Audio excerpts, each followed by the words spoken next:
Hello, नमस्ते everyone.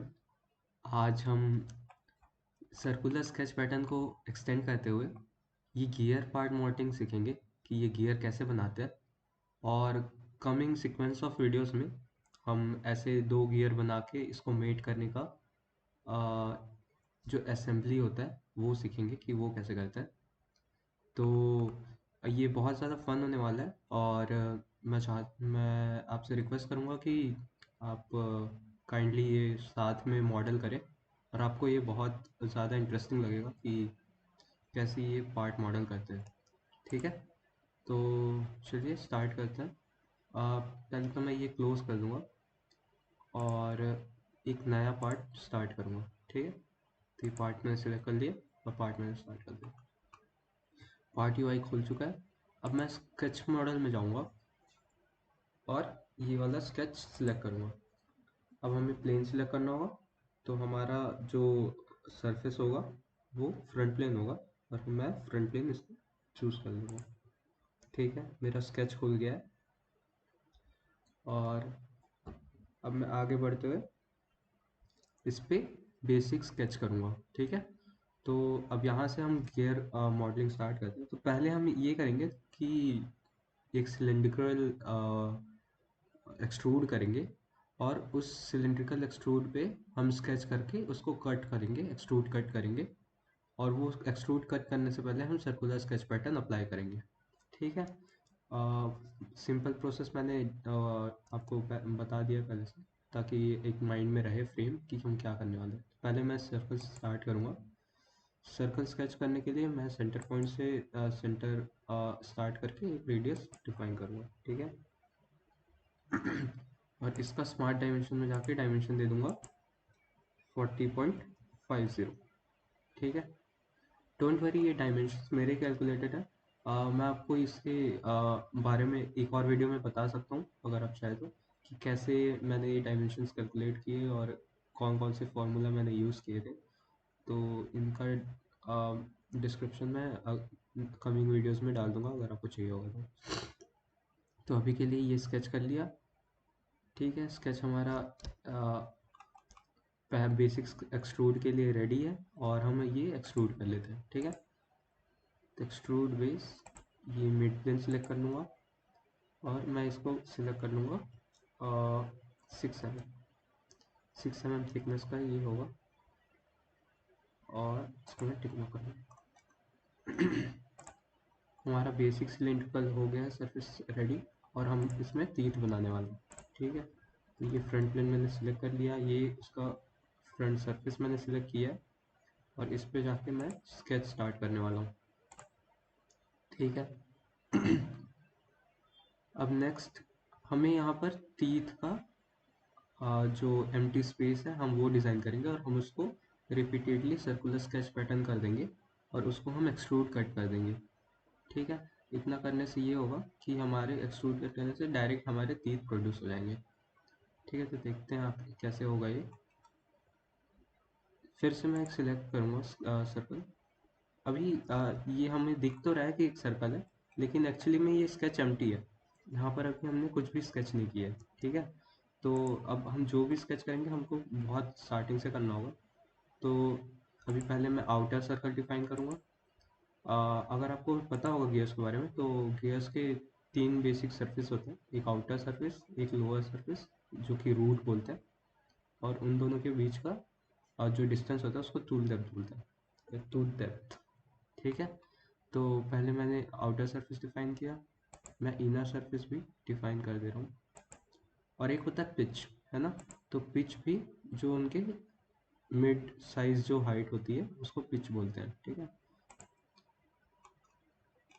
यानी कि ये डाया जो होगा, ये हम यहाँ सेंटर से लेके ये वाला रेडियस जो होगा उसको हमें पिच बोलते हैं।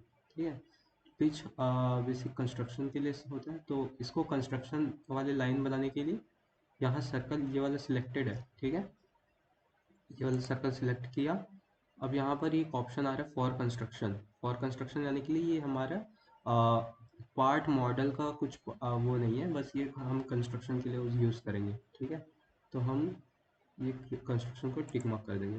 तो देखिएगा ये इसका कंस्ट्रक्शन सिलेक्ट करने पे ये लाइंस डैश डैश वाली हो चुकी है। ठीक है।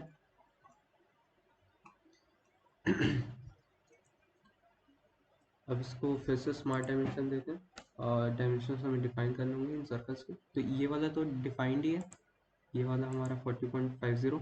ठीक है। ये वाला जो होगा पिच पिच हमारा 37.5 है और हमारा टूल डेप्थ जो है वो है 3.38। इंटर। इतना इतना रेडी है। अब नेक्स्ट हमें यहाँ पर एक टूथ का एक टूथ बनाएंगे और उस एक टूथ को हम सर्कुलर स्केच पैटर्न करके आगे मल्टीप्लाई कर देंगे। ठीक है। पहले मैं एक कंस्ट्रक्शन लाइन ले रहा हूँ और सेंटर से लेके यहाँ तक मिड इसका अपर पॉइंट तक मैं एक लाइन बना रहा हूँ। ठीक है। अब जितना भी वर्क होगा हम इतने डिस्टेंस पे ही करने वाले हैं, तो मैंने इसको थोड़ा क्लोजअप ले लिया और मैं यहाँ 3 पॉइंट आर्क सिलेक्ट कर रहा हूँ। 3 पॉइंट आर्क सिलेक्ट करके एक पॉइंट इधर, एक पॉइंट इधर और एक पॉइंट यहाँ पे। ठीक है। यहाँ से सेंटर लाइन लेना। सेंटर लाइन लेने से पहले ये एक एक तरफ का टूथ है। ठीक है। और वही हम ये बेसिक टूथ के बीच का, दो टूथ्स के बीच का एम्प्टी स्पेस जो होता है वो डिज़ाइन कर रहे हैं। ठीक है। तो वो डिज़ाइन करने के लिए ये एक टूथ का एक सरफेस हो गया और वो दूसरे टूथ का एक और सरफेस यहाँ पर डिज़ाइन करना होगा। वो हम करेंगे सिमेट्रिक पैटर्न से। ठीक है। सिमेट्रिक कैसे करेंगे उसको इस लाइन के अलाउ मिरर कर देंगे। ठीक है। उससे क्या होगा कि इसमें जो चेंजेस हम करेंगे वो इसमें भी चेंजेस अप्लाई होंगे और वो दोनों एंटिटीज मिरर रहेंगे अपने। ठीक है। तो यहाँ पर मिरर करने के लिए यहाँ पर एक होता है मिरर टूल। ठीक है। स्केच टूल के अंदर ही यहाँ पर लीनियर स्केच पैटर्न के ऊपर मिरर एंटिटीज है, हम वो सिलेक्ट कर लेंगे।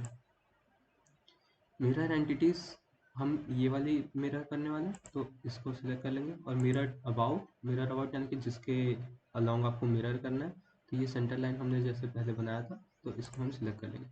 तो देखिए यहाँ पर येलो में दिखा रहा है कि हम ये वाला एंटिटी मिरर हो ऐसे दिखेगा, प्रीव्यू दिखा रहा है। ठीक है। ये सिलेक्ट कर लेंगे।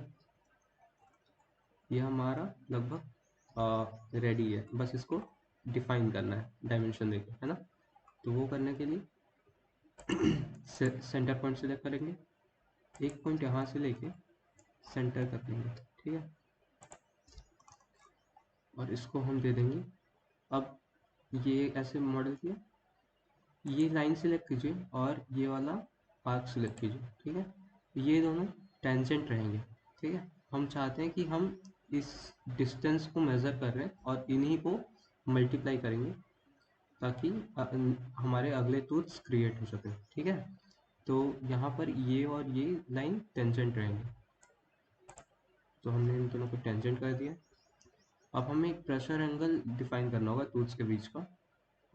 वो बेसिकली बताता है कि कितने एंगल पे प्रेशर क्रिएट करेगा दूसरे टूल्स पे। ठीक है। जैसे दो टूल्स मैश होते हैं दो गियर के, तो वो दोनों गियर के टूल्स आपस में कितने प्रेशर एंगल पे अपना प्रेशर क्रिएट करेंगे ताकि आगे फोर्स जो है, टॉर्क जो है, ट्रांसमिट हो सके। ठीक है। तो इसके लिए मैं एक और सेंटर लाइन लूँगा और यहाँ से लेके यहाँ तक क्रिएट करूँगा। ठीक है। इसको मैं इस पॉइंट के साथ कोइंसिडेंट कर देता हूँ। ठीक है। और इस लाइन को अगेन सिलेक्ट करके, अभी ये इस लाइन से कोइंसिडेंट होगा, अभी इस लाइन को अगेन सिलेक्ट करके कंट्रोल दबा के ये वाला आर्क सिलेक्ट करके टेंजेंट सिलेक्ट कर लूँगा। ठीक है। अभी आप देख सकते हैं कि ये हमारा एक लाइन जो है वो हमें बताएगा कि कितना एंगल पे हमारा ये प्रेशर एंगल होगा। तो ये प्रेशर एंगल हम डिफाइन कर देते हैं 20। ठीक है।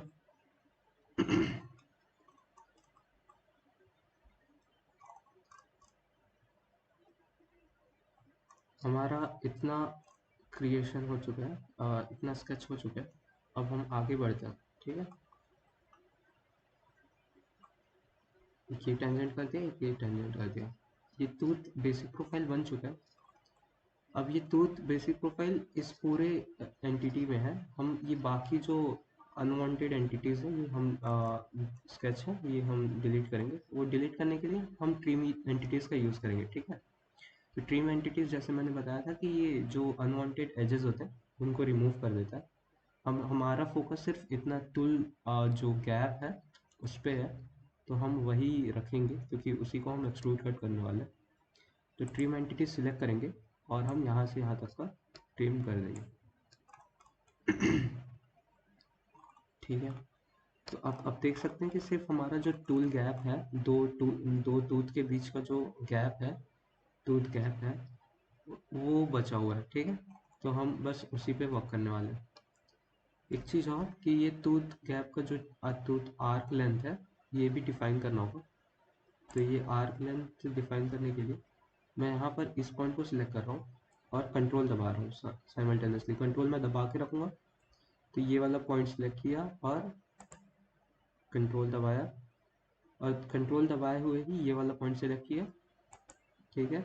इससे हमारा ये डिस्टेंस आ गया, ठीक है। और ऑल्ट दबाया मैंने, ऑल्ट दबा के ये आर्क को सिलेक्ट किया, ठीक है।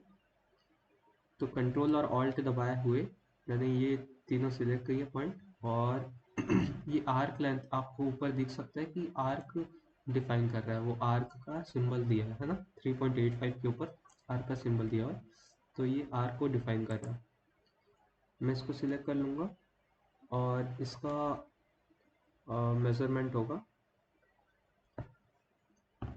2.806, ठीक है। ये सिलेक्ट करने पे हमारा स्केच अब ऐसा है, बन गया है, ठीक है। और ये टूथ गैप हमारा रेडी है, ठीक है। ऐसा टूथ गैप बना दिया। अब ये तो सिर्फ एक हुआ, हमको तो ऐसे हमारे 25 मेरे गियर में जो मैंने पैरामीटर्स डिफाइन किए उसके लिए 25 टूथ्स हम मुझे बनाने हैं। तो 25 टूथ्स कैसे बनाएंगे, अगेन अब अगर ध्यान में होगा तो सर्कुलर स्केच पैटर्न यूज़ करेंगे। सर्कुलर स्केच पैटर्न यूज़ करने के लिए जो जो हमें सर्कुलर स्केच पैटर्न में लाना है एंटिटीज़, उनको हम सिलेक्ट कर लेंगे। सिलेक्ट करने के लिए मैं ड्रैग यूज़ करूँगा। ड्रैग कैसे कर रहा हूँ, सिंपल माउस क्लिक यहाँ और लेफ्ट क्लिक प्रेस करते हुए मैं ड्रैग करूँगा एंटिटी सिलेक्ट करने के लिए।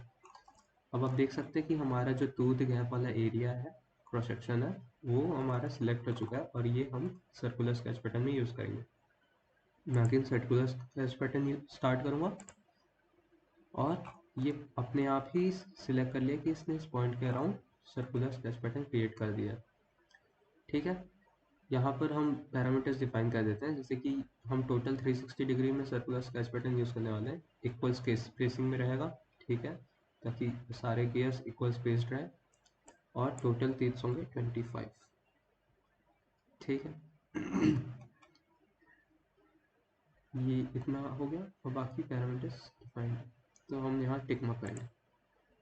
अब आप देख सकते हैं कि कैसे यहाँ पर हमारे टूथ कैप्स रेडी हैं एक्सट्रूड कट करने के लिए, है ना। अब हमें ये अगर हम एक्सट्रूड कर दें तो आप इमेजिन कर सकते हैं कि कैसे हमारे सिर्फ ये वाले एरियाज बच जाएंगे और ये गियर के टूथ की तरह दिखेंगे, ठीक है। मैं इसी स्केच को सिलेक्ट किए हुए एक्सट्रूड कट में जाऊँगा, ठीक है। और आप देख सकते हैं कि इसका प्रीव्यू में वो उसको एक्सट्रूड कट कर रहा है, ठीक है। एक्सट्रूड कट करने के लिए मैं यहाँ पर थ्रू ऑल बोथ कर देता हूँ, ताकि हम अगर गियर की साइज़ वगैरह भी चेंज करें या डेप्थ वगैरह बढ़ाए तो वो ये फीचर जो है ये उस समय भी अप्लाई हो जाए और अपने आप ही उस डेप्थ के लिए टूथ क्रिएट कर सके। आपको ये इमेजिन शायद ना हो, लेकिन आप जैसे थोड़े एक्सपीरियंस होंगे और थोड़े इस पर वर्क करना चालू करेंगे तो आप समझ जाएंगे कि मैं किस बारे में बात कर रहा हूँ। मैं और अच्छे से एक्सप्लेन करता हूँ ये, कि जैसे अभी मैंने थ्रू ऑल इसलिए सिलेक्ट किया है क्योंकि अगर मैं बाद में चाहूँगा कि मैं इसका डेप्थ बढ़ाऊँ और मैंने डेप्थ बढ़ा दिया, लेकिन अगर मैंने थ्रू ऑल सिलेक्ट नहीं किया है, कुछ और ब्लाइंड डायमेंशन दिया हुआ है 10 mm का, और तो वो 10 mm तक ही एक्सट्रूड कट कर रहा होगा और मेरा अगर डायमेंशन 10 mm से ज़्यादा होगा तो जो बाकी का जो डायमेंशन होगा वो कट नहीं होगा, और उस डायमेंशन को कट करने के लिए फिर से मेरे को एक फीचर अप्लाई करना पड़ेगा। तो मैं ये नहीं चाहता कि मैं बार बार ये फीचर अप्लाई करूं, और जो पहले फीचर अप्लाइड है वही इसको मैनेज कर ले। तो उसके लिए मैं थ्रू ऑल कर दे रहा हूँ, ताकि जब भी मैं डायमेंशन बढ़ाऊँ तो थ्रू ऑल यानी कि इन्फिनाइट डायमेंशन तक जो भी एजेस आए, जो भी फीचर्स आएंगे सबको वो थ्रू ऑल एक्सट्रूड कट कर देगा। ठीक है, तो यहाँ पर थ्रू ऑल सिलेक्ट किया और टिक मार्क मार दिया। ठीक है, तो हमारा ये गियर रेडी है। फाइन। अभी यहाँ पर ये थोड़ा शार्प लग रहा है। ठीक है, यहाँ पर एजेस बहुत ज़्यादा स्ट्रॉन्ग है और ऐसे एजेस नहीं रखते हैं, तो हम इस एजेस को थोड़ा स्मूथ करेंगे, और ये स्मूथ करने के लिए हम फिलेट टूल यूज़ करने वाले हैं। ठीक है, फिलेट फीचर हम ये स्केच में भी यूज़ कर सकते थे, लेकिन स्केच में बहुत ज़्यादा बल्की हो जाता स्केच, तो हम यहाँ से ही आ, इसको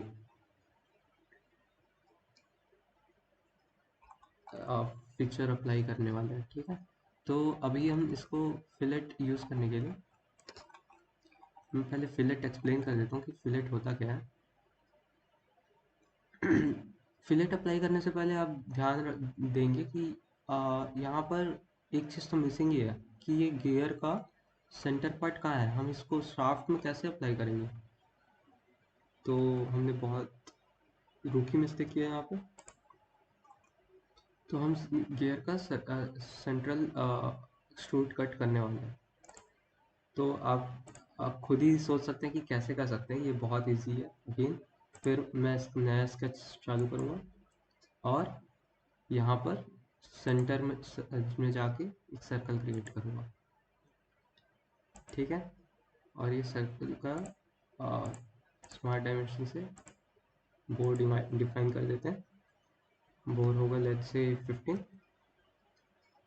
और इसको हम जाके फीचर्स में एक्सट्रूड कट कर देंगे थ्रू ऑल।